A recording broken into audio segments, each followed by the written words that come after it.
This is Andy Parwal for ID Boxing. We are here in London, and I'm joined by Ade Oladipo. On the back of a press conference I don't think many people expected at the beginning of this week. We've just had Eddie Hearn and Cancellation read more of a statement instead of a press conference to kind of give everybody that conclusive finish to the day that Conor Benn and Chris Eubank Jr. will not be facing off on Saturday night. Ade, just your immediate reaction to us reaching this conclusion? It's weird. I want to say disappointing, but ultimately I want to say it's the right decision. So it's gone from like surprise when we first heard the news a couple of days ago. That's when I first heard it. It's weird how people feel like I might know something beforehand, but I only heard it a couple of days ago. To then disappointment for everyone, you know, Chris, undercard fighters, broadcasters, you, me, people that are traveling in, to like relief that it's been cancelled. Because I felt like I was, even little old me, I felt like I was in a weird position of not wanting to be involved in a fight where someone has failed a drug test and the fight somehow goes ahead through back channels. I was like, I don't want to be a part of that. So, yeah, almost disappointment to relief. Ade, what did you make of when the news broke? What went through your mind when we heard the news that Conor Benn had an adverse finding in one of his VADA tests? Couldn't believe it. Honestly, couldn't believe it. It's funny because I found out from Dave Coldwell, and he was like, what? But Dave Coldwell tweeted what in capital letters, and I was like, what's like what? What could it be? So then you start scrambling down. So I thought, okay, let me go on to Sam Jones's page. He's very active.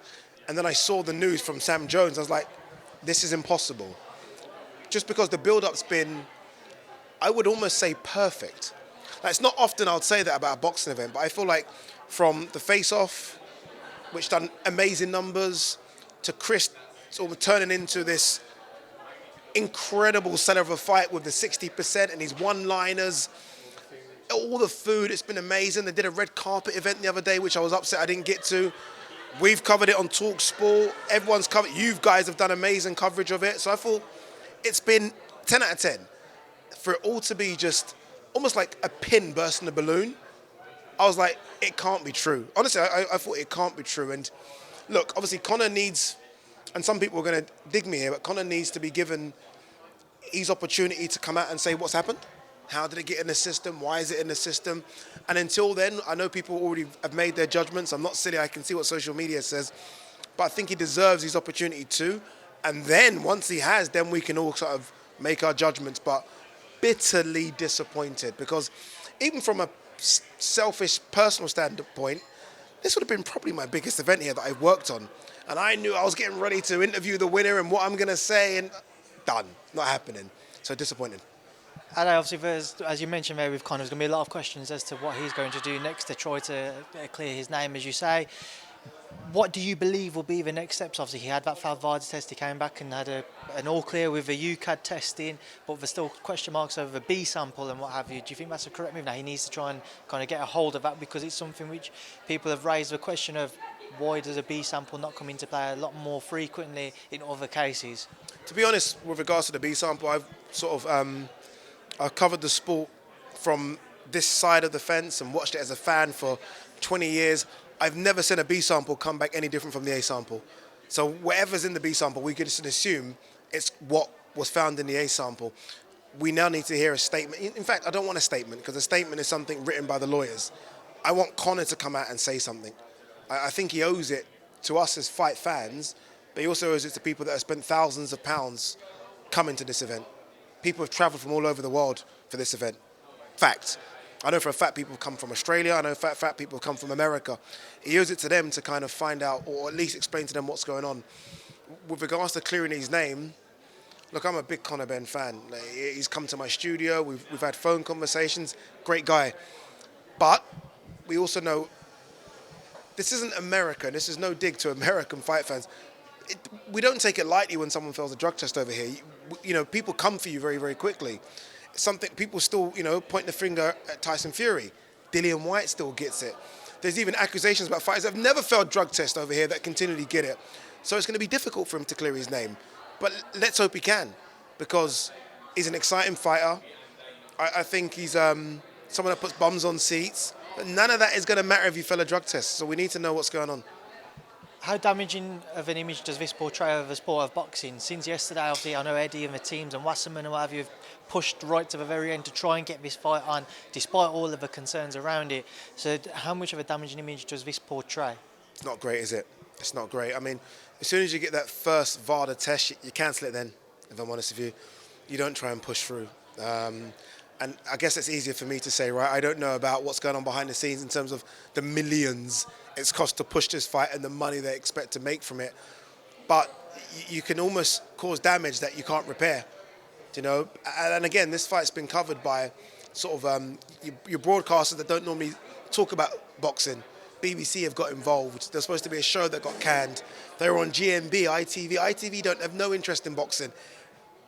So once you've got those eyeballs on it, those eyeballs will stay on it. And if it's negative, they will report negativity.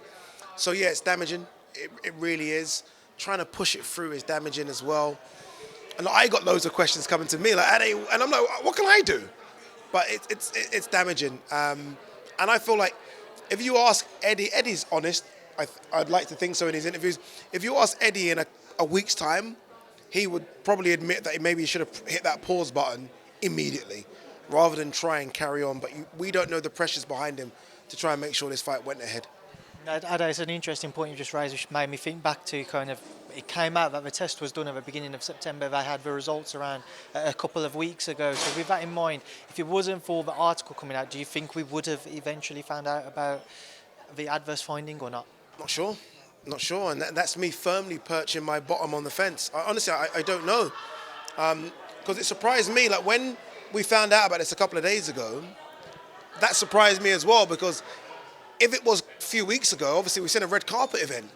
Chris has done interviews, Colin's done interviews. They've gone on to GMB. Like it's almost as though nothing's happened when clearly some big earthquake was going on behind the scenes. So I don't know. Honestly, I don't know. You'd like to think some sort of honesty would have come through. You'd like to think that someone in that team would have said no, whether that be senior or junior or Cali. But, dude, let's be honest, this is boxing. We understand the sport we love, and I understand it as well. And everyone watching this right now understands the sport we love. I mean, I remember an incident with, this is not to swerve away from Conor and Chris, but I remember an incident with Oscar Valdez, Robson Conceição. Oscar Valdez went to another state to get sanctioned to fight. Again, it's the wild, wild west. Until there's some sort of overriding world governing body, you can kind of do what you want to do. And I final one as obviously somebody who works for DAZN. Internally, how obviously disappointed, frustrated, gutted are they? But obviously, how much they've pushed this fight, the money they've put into this fight will no longer be going ahead. Bitterly disappointed. Understand as well, this comes off the back of Mauricio Lara Lee Wood being canned. Obviously, that's AJ losing to Usyk. And obviously, I know that was a Sky event, but DAZN had the international rights, and AJ is a DAZN fighter. So it's been a couple of tough months. There's no two ways about it. So they're going to be upset. They're going to be disappointed. There's obviously other fights on the schedule, but make no bones about it, this was the biggest fight on the schedule. This was Matchroom and DAZN's first pay-per-view in the UK. Dude, there are people in Nottingham that tell me there are posters, big ones, for Eubank-Benn.